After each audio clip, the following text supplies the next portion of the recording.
Greetings, sir and sirettes, and welcome back to From the Depths with me, Lathrix, and of course, welcome for the very first time to the Adventure Mode. For those who don't know what the Adventure Mode is, it is pretty much a continuous mode in which you can continue to go through the oceans, destroy enemies, and hope that you yourself do not end up getting destroyed. There are resource zones scattered around, there are huge warp gates to allow you to go from one area to the next, and it's pretty much the best way to learn how to build under pressure, because it is quite a difficult game mode. People have been telling me about it for quite a long time since it was introduced, mostly saying that it can be either ludicrously difficult or surprisingly easy depending on your luck, and depending on how good you are at building under pressure. I am terrible at designing and building under pressure, so this is going to be a learning experience, if nothing else. So let's begin the adventure, and I will explain a little bit more how it works as we get started. That took a surprisingly long time to load, but here we are finally in the adventure mode, and we have a mode description, which I really wish I found before I started recording the video. Would have made the intro a lot easier. So the world has been fractured between a billion planes of existence, and ships of all nations are trying to survive by salvaging from each other and searching for a way out. Green warp gates bring you to lower levels, whilst red ones bring you to higher. Blue warp gates plunge jump you to a far higher but empty warp plane, great for refitting your ship, but beware the difficulty level of the next plane you jump to. Eastern gates jump you to worlds with warp storms, poor weather, but more exciting gates.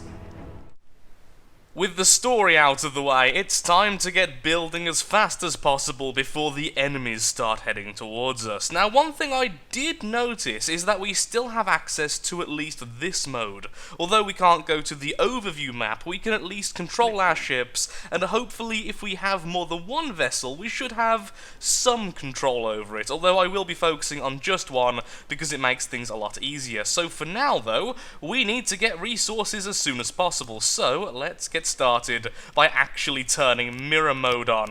There we are.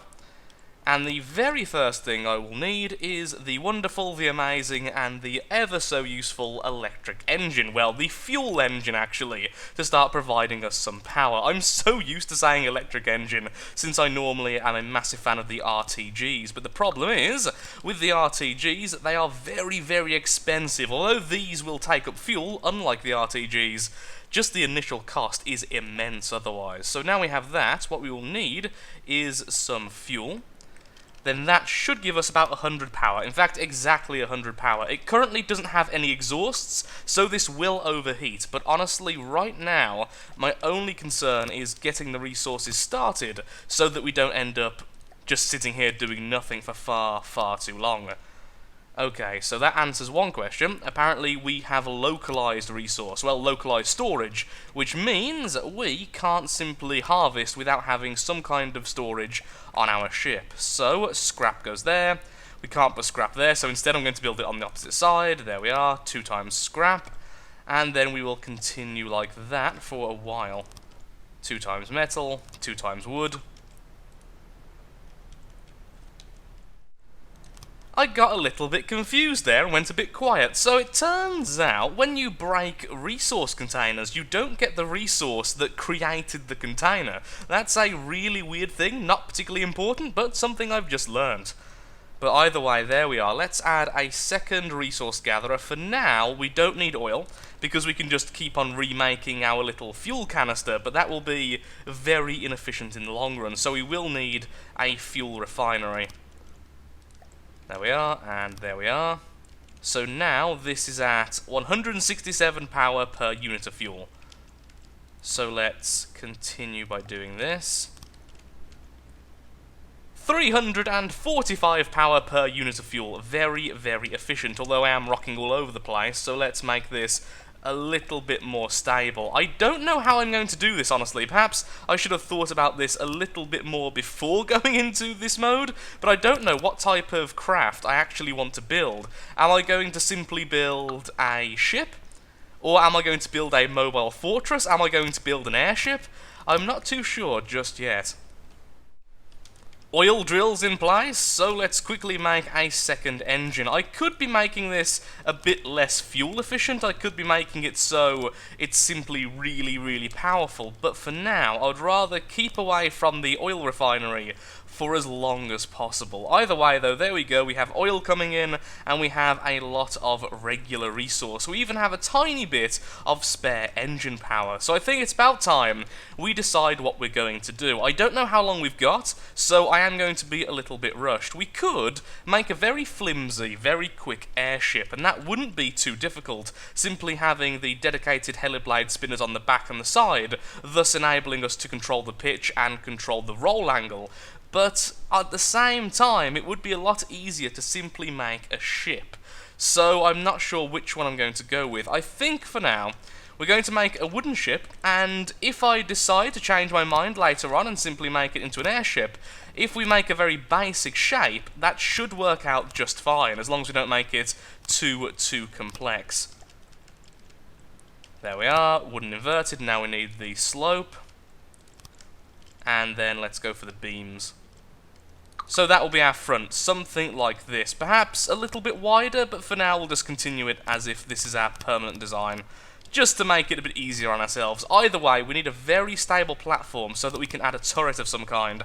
Probably going to go with missiles, because although I have used missiles far too much in the past, the thing is, they're very cheap, they're very space efficient, and they can be incredibly long range. So when the enemy spawns in, we could potentially do a lot of damage to them before they even get close to us, which would be really, really helpful. And I'm sorry if I'm not explaining myself particularly well with what I'm doing, but honestly, I am really rushing. I've got a bit of a very mild adrenaline rush right now, because I've realised that the enemy could be spawning against us at any time. So, a little bit nervous about that, to be perfectly honest. About that far back, okay. Seems reasonable.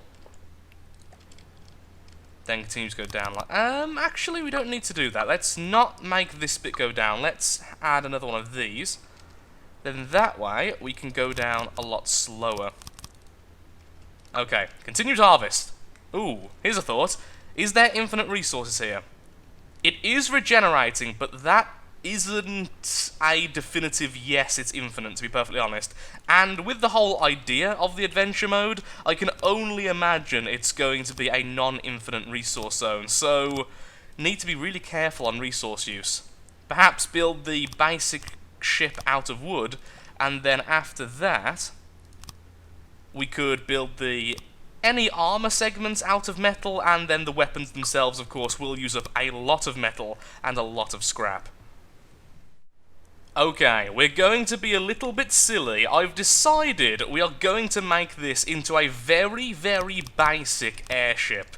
It's not really the best choice, because this is going to be remarkably flimsy considering our very limited resource pool at the moment, but at the same time it will allow us to be flimsy and kind of get away with it, since it will enable us to be quite quick and possibly dodge enemies whilst getting to the next resource zone, or perhaps even the next warp portal, pretty easily. At least, that's the theory.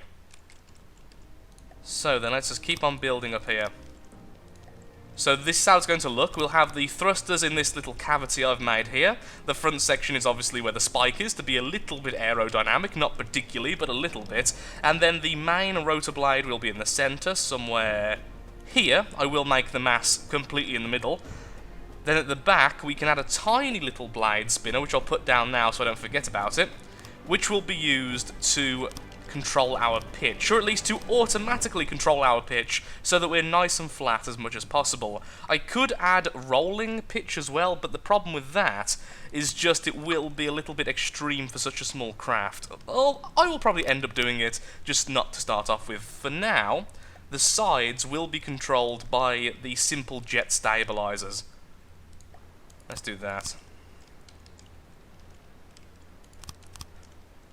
Okay, so let's say that we're going to put the center of mass here. I think this particular part would be a little bit better.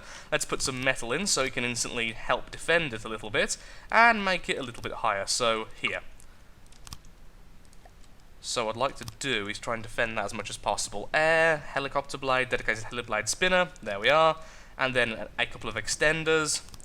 and that will be the main blade. I don't think this is the smartest option. The more I think about it, the more I think we're doing the wrong thing. But if we die, we can always start again. Actually, I would like to hear your opinion on that. So in the description below, there will be a straw poll. If I die, should I be able to go back to a previous save, or should I simply restart the adventure again, perhaps in a smarter way, learning and doing it over and over again until we're the masters of the... Oop, wrong way around.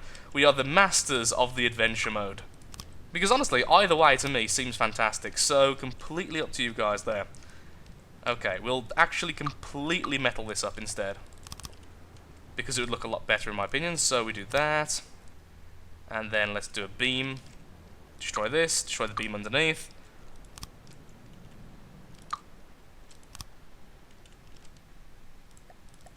And then reattach the wood where it was.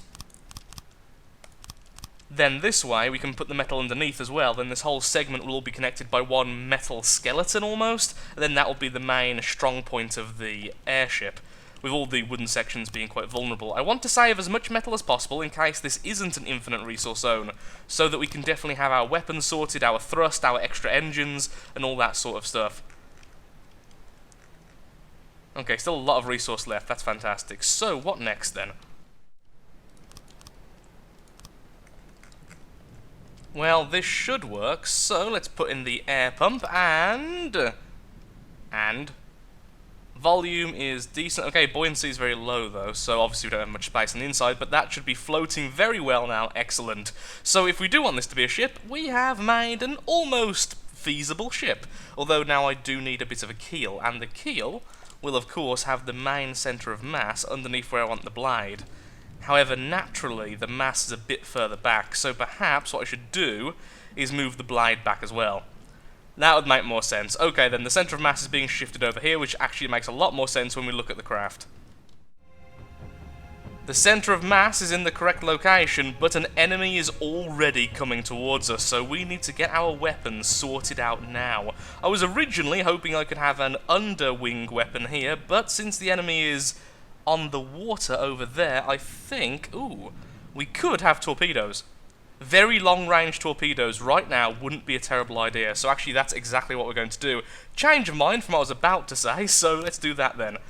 Don't really want that there, but for now it will do, because I can simply do this, and then underneath the wing we can do this, as soon as we have the resources for it, of course. So I'll just continue building this very odd torpedo system, and we'll be right back when hopefully that's working, and we can fire at the enemy. We're still getting resource right now, so for now, we're okay. Drastic change of plan. We are starting preparations to simply get out of here. Over there is one of the twin guard. I'm fairly certain it has lasers. The other enemy, which is over there, is definitely the weaker of the two. I've removed the weapons because we ran out of resource, and I have now fully prepared us, I think, to get out of the water. Well, here's hoping. And activate with full motor drive. Okay, I'm just hoping the anti-roll things are good enough for this. No, they're not. Okay, we are definitely tilting heavily towards one side at the moment. I would add that to always up, which would help out a little bit, but I found that is a little bit more vulnerable to damage. We have no more scrap left. Well, that's fantastic. Oh, we are up though.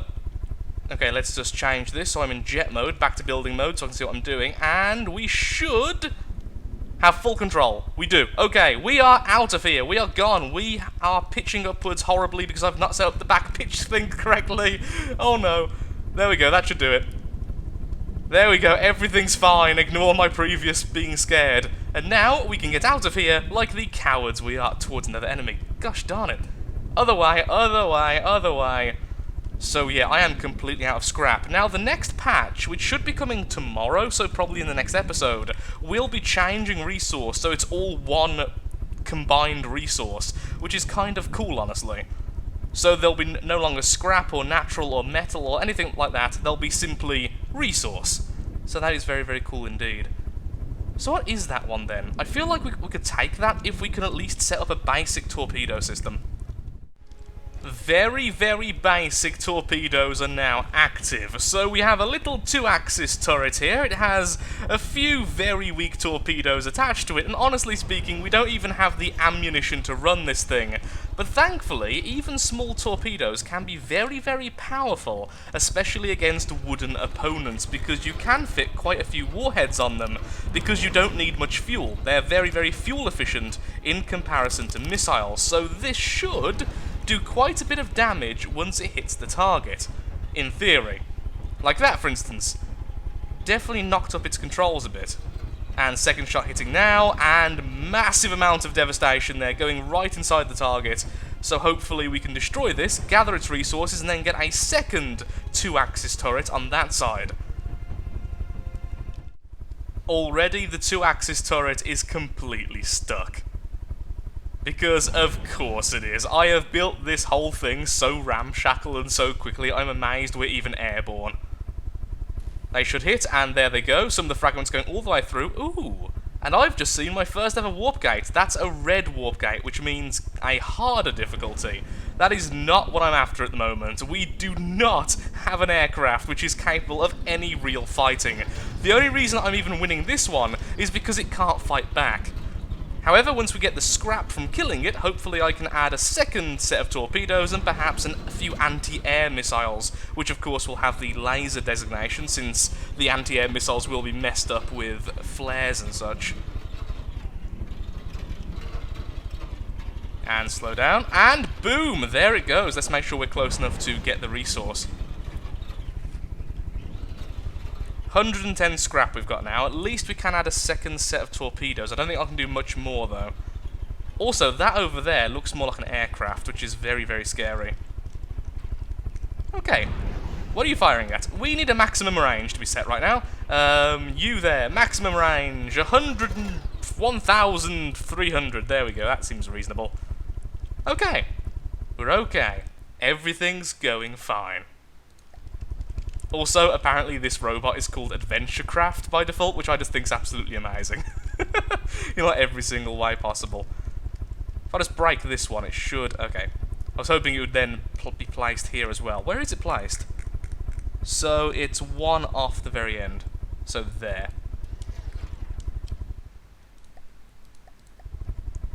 And we can't afford the weapon controller. Of course we can't. So goodbye to some of our turning. Because I'd rather have weapons which actually work, honestly. Mainframe requires 15 scrap. We are cannibalizing so much of our aircraft already, it's ridiculous. You do not get given much at the start of this, do you? About there. And, of course, maximum altitude as well. Ooh, it is indeed a ship, which means we could go and fight it. Also shouldn't have had that on, because that's silly. Let's done this. I mean, I guess we could. I mean, there's no reason why not. Maximum altitude, lower there as well. Okay, let's go and try and fight the enemy ship. As we slowly meander towards the target, I'm not sure if I'm proud of what we've done here or deeply, deeply ashamed. It's really a bizarre mix. I'm really happy we've made a helicopter which works in such a short space of time, but at the same time we have clearly went down the route of something which is too expensive and honestly just silly for the current mode we're in. What we really want to do... Oh, that thing's already firing at me. What we really want to do is perhaps build a ship. A ship would have worked a lot better. Is that a missile? Okay, so that's its max range. Stop. Turn off our maximum range limits. And if we're lucky, we can outrange its missile. Because honestly, like I'm saying, a regular ship would do this so much better. We could have added so much more.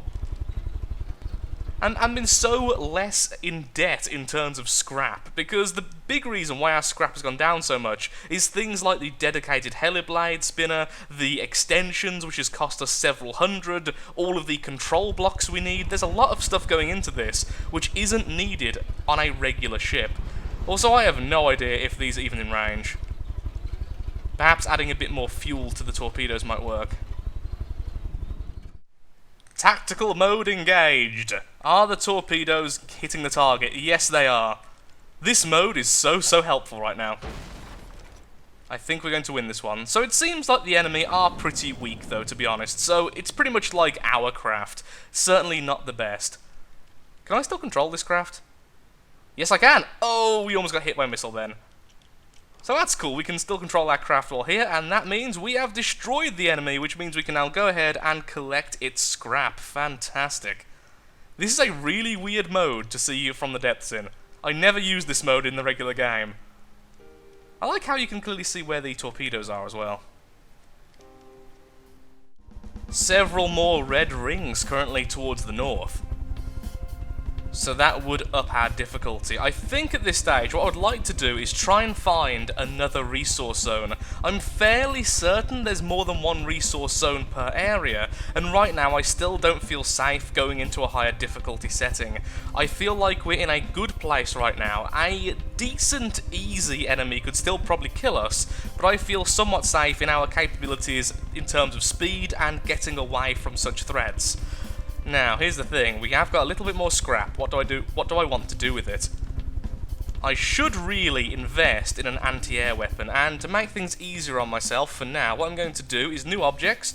Actually, to make things even easier on myself in terms of me being lazy, we're going to do this. Boop. And these are going to be altered so that they are anti-air versions. As you may imagine, I've already changed my mind, so I simply couldn't afford adding 2 turrets. I did not have the required scrap, so instead, I've added a little bit of extra speed, so we're now moving around about 20 meters per second, and I've added this small armoured box section for my character to sit in and for the Heartstone to be completely protected. This way, we should be a little bit less vulnerable against things like rapid-fire advanced cannons that may simply kill the character before even damaging most of the craft. At least, that's the basic idea, and I just saw something in the distance over there. Am I going mad? Or did I just see something over yonder? I may be going mad. Okay. I haven't seen anything else just yet. We have seen a couple more of those. That, I believe, is the original resource zone. But now I'm looking at it, I'm not sure if that's true. I would rather run the risk of continuing on and finding a new one rather than going somewhere which could very well be where we've already been. So, with that, I'm afraid I am all out of time for today's episode. If you have enjoyed the video and would like to see this series continued, then of course, likes, favourites, shares, comments, all that good stuff helps out me, helps out the channel, and like I just said, shows that this series, the Adventure series, is a series you wish to see continued on the channel as a series. Thank you for watching, and goodbye. Next time, let's see if we can look a bit less derpy.